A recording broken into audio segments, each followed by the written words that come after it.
ยาเจอมาอ่อนมันนางแลปอปีนาปอจัดเนี่ยใครหลันในเจอค่ะสังว่าเขาจัดแทงปีนาในจึงค่ะก็ค่าเขาส่วนตัวเป็นเมกาค่ะเนาะก็มีแอคก็เมกาไหนก็คือเท่ากับกล้าตั้งลกในมาหึงเย้าเนี่ยค่ะเนาะก็ในกับจีจนแอคก็จะไหนมากล้าตั้งทำตัวตั้งอนัตตาเนี่ยค่ะอนัตตาเป็นตีโตที่สุดตีเขาเลยปึงสุดท้ายค่ะตีให้เขาปนตุกไรนั่นค่ะ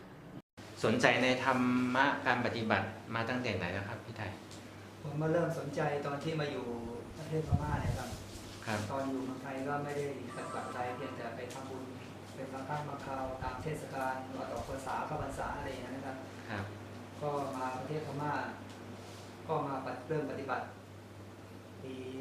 2548 ตอนนั้นอายุได้ 46 ปี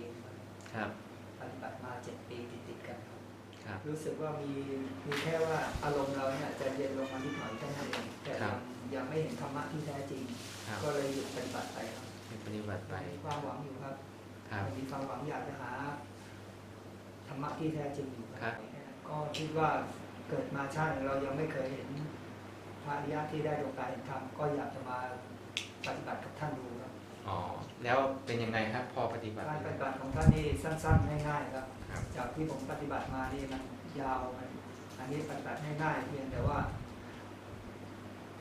อัตตากับอนัตตาแค่นั้นครับอัตตาคือตัวตนอนัตตาคือไม่มีตัวตนเป็นการปฏิบัติที่ง่ายกว่าได้ยินข่าวว่าตั้งแต่ปีวุฒิที่พอนังตละอนัตตามาเนี่ยเลยป่องแรงถึงภาวะอนัตตาเนาะหยานอนัตตาเนี่ยครับกำในข่าวสำคัญว่ามืออ่อนตั้งในข่าวรู้ชีวิตเพราะว่าปีวุฒิที่เขาสัมเปลี่ยนหรือวายเสียนนางซ้ำมันเปลี่ยนหรือเนี่ยมันเปิ่งกันเจอเนี่ยหลัดในของเอ็นค่ะก่อนตีจะมาฮู้จักอันธรรมะของหลวงปู่เที่ยวค่ะเนาะหาหันอนัตตาเป็นธรรมอันที่สูงสุดเป็นยอดธรรมอันสูงที่สุดอันวางค่ะเนาะก็หลังจากนั้นมาไล่มาฮู้แล้วก็ไล่มาศึกษาแล้วไล่มาปฏิบัติไล่มาฮู้หันกับโตเนาะมานั่งแล้วก็มาพิสูจน์โดยโตเจ้าเก่าหมายถึงว่าเหมือนพระราชอันเป็นเจ้าเฮาสอนไว้ว่าถ้าไผมาเฮ็ดไผก็นั่นก็ตีฮู้นั่นน่ะเนาะแต่ข้าก็เป็นก้นหนึ่งว่าที่ยุ่มย้ำในศาสนาหรือพระพุทธเจ้าที่สั่งสอนไว้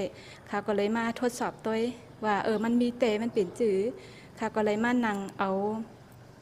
จิตเอาตัวเอากายเอากุเจอกุเมียวสร้างตัวตายให้มันนั่งค่ะ